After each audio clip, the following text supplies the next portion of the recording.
Hello there, I'm Nafisa Latic. Welcome to Across the Balkans. As Ukraine struggles to fend off Russia's assault in the east and the deliveries from the west are slow, how significant for the future of the war is ammunition coming from the Balkans? The region's military-industrial complex is known for its ability to produce both NATO and Soviet-standard weapons, and an opportunity for massive orders are changing traditional alliances. While most of Southeast Europe is aligned with the EU's policy and sanctions on Russia, Serbia remains Moscow's closest ally in Europe, but also one of the key arms suppliers to Ukraine. Zeynep Gizem Kajar explains.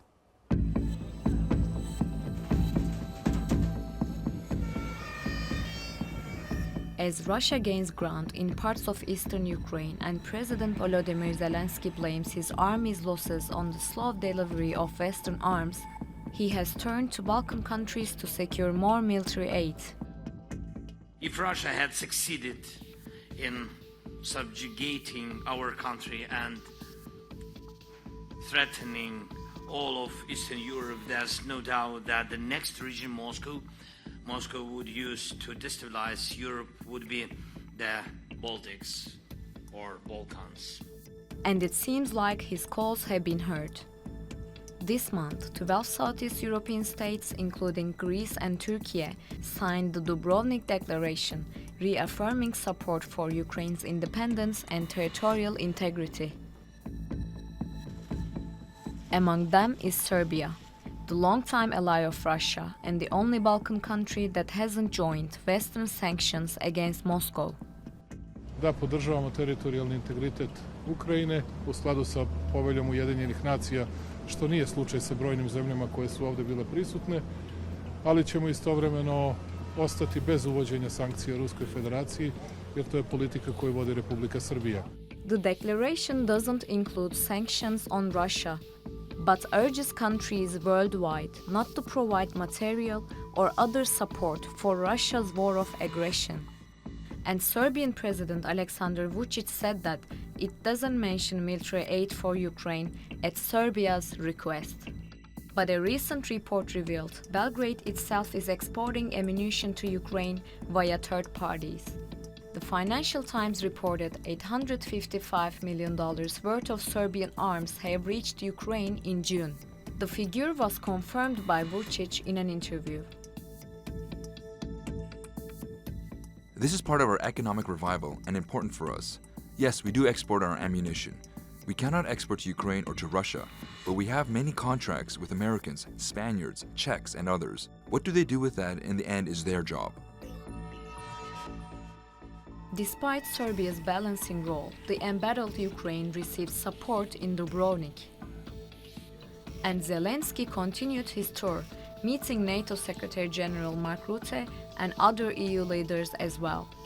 The hastily arranged meetings came after a summit in Germany, where Zelensky was going to present his plan to Western leaders, was formally postponed after US President Joe Biden cancelled his trip.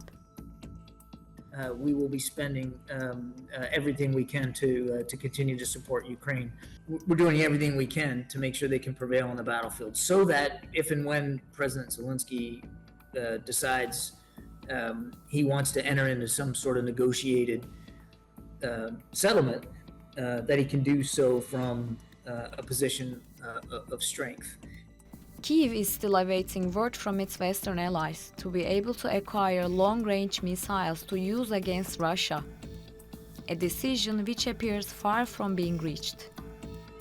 And the situation on the ground shows that it's not certain for how long Zelensky will have to look for the help needed to finally win the war, as he promised to his people.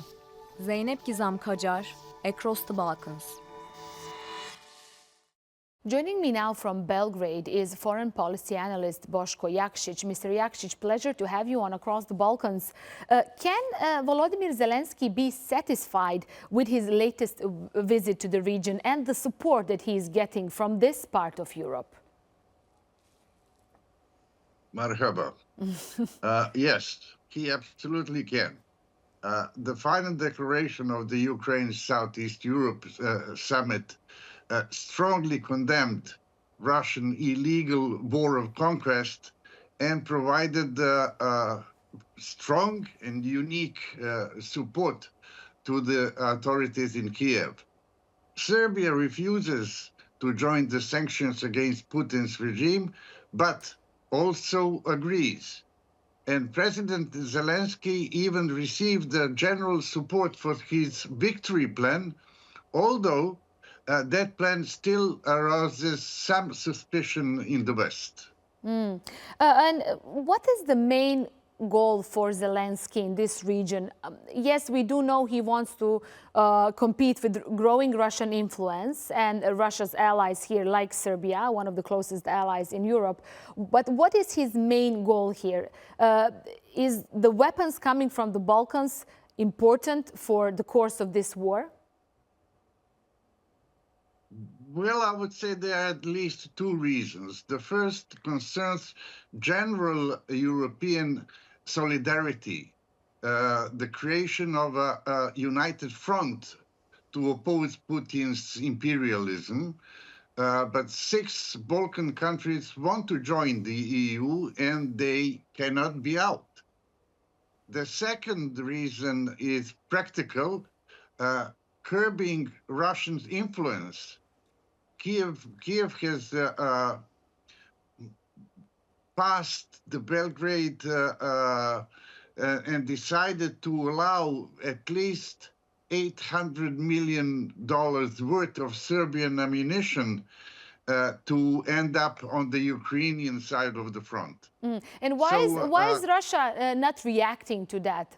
The fact that Serbia, closest ally, is selling weapons to Ukraine in the key moments of the battle? The Kremlin has its own calculations, and it's simply silent on the issue of ammunition. No one in Moscow has publicly criticized Serbian President Vučić. This unusual restraint of Russia is a result of the way which Vučić manages to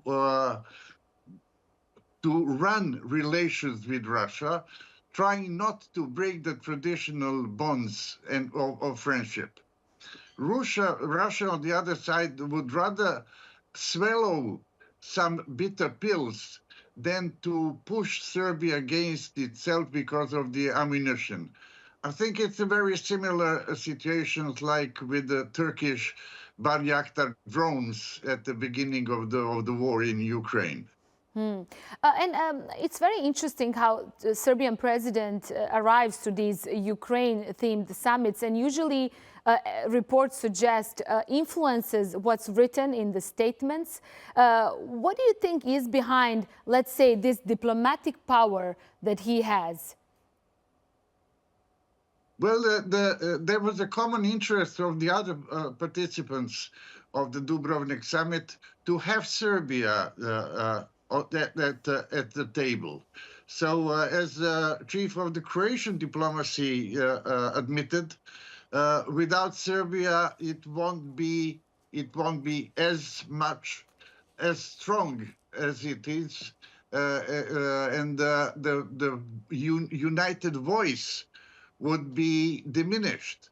So that's the reason for the compromise about changing the text of the declaration and putting it without the formula about the necessity of the sanctions, and it was rewritten in some softer form. So in that sense, well, in Belgrade they are reading it as a big diplomatic success of President Vučić, but I would say it's just a good sign of some compromises which have to be done on a diplomatic front of support to Ukraine. There's a lot of talk about Serbia's weapons deals with Ukraine, also with Israel as of recently. How would you describe the overall effect on ammunition production in Serbia in the wake of these wars, and how is that impacting its diplomatic relations as well?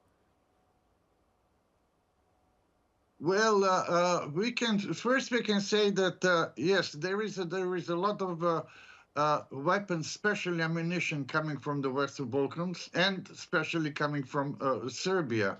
Not only ammunition, but even some missiles and armored vehicles, and so.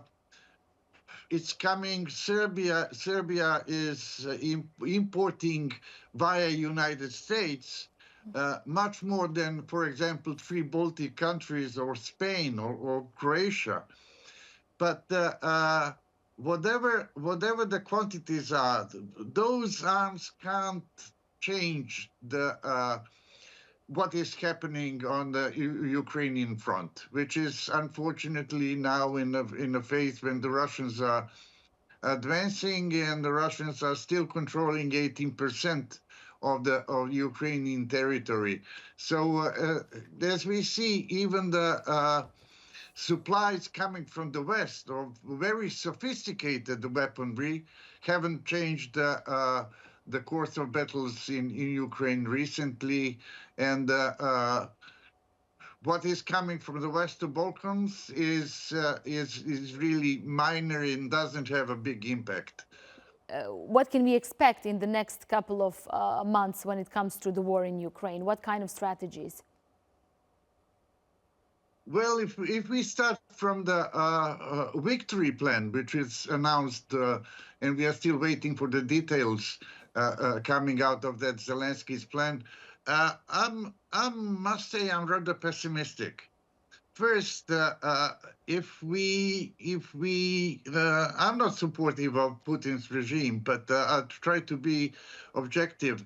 The idea of victory against Russia is unrealistic. So Zelensky and Ukraine doesn't have that force to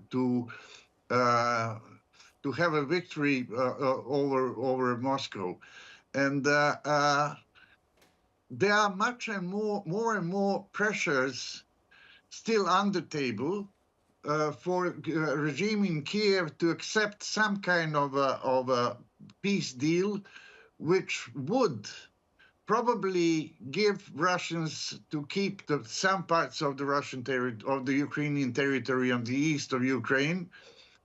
What Zelensky is all the time saying he's against. He wants to keep all the territory intact and the complete sovereignty and territorial integrity of Ukraine.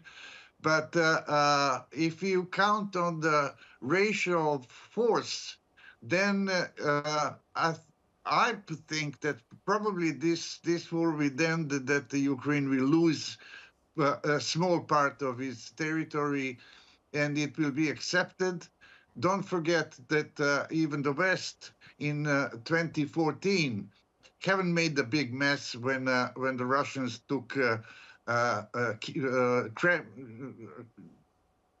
Crimean Peninsula and annexed it, and that was not the big mess. So Right. I think we will have the repeat of that scenario when it comes, and probably some kinds of serious peace talks will be started next year. Mr. Boško Jakšić, a pleasure to have you and your insights on Across the Balkans. Thank you. Thank you.